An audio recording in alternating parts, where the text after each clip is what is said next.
Europress, c'est une base de données d'information accessible partout depuis votre ENT. Ça veut dire qu'il est possible de s'y connecter aussi bien depuis la salle des professeurs du lycée que depuis votre smartphone, dans votre cuisine, le dimanche matin, en trempant vos tartines dans le café. Europress, c'est plus précisément 4000 ressources dans une dizaine de langues, dont quand même près de 1200 en langue française. Et oui, je vous vois venir, vous allez me dire qu'une part non négligeable de cette littérature francophone est constituée d'obscurs périodiques québécois. Eh bien, c'est pas faux. Mais c'est quand même des dizaines et des dizaines de titres comme Le Monde, Le Figaro, Libération, mais aussi Les Échos, l'Histoire, le magazine littéraire, Challenge, Courrier International, L'Équipe, L'Express, l'Obs, et depuis peu, Science et Avenir pour tous les scientifiques aguerris ou ceux qui veulent simplement consulter chaque mois la carte du ciel.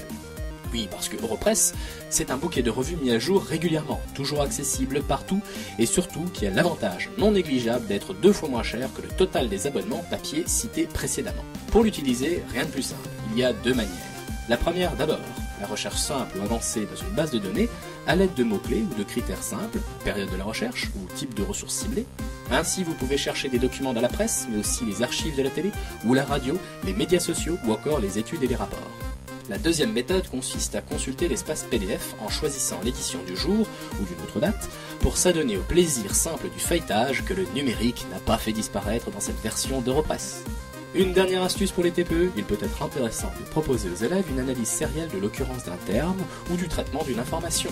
Par exemple, le terme Daesh n'apparaît aucune fois dans la presse nationale en 2011, alors qu'il est référencé plus de 6576 fois rien qu'en 2016.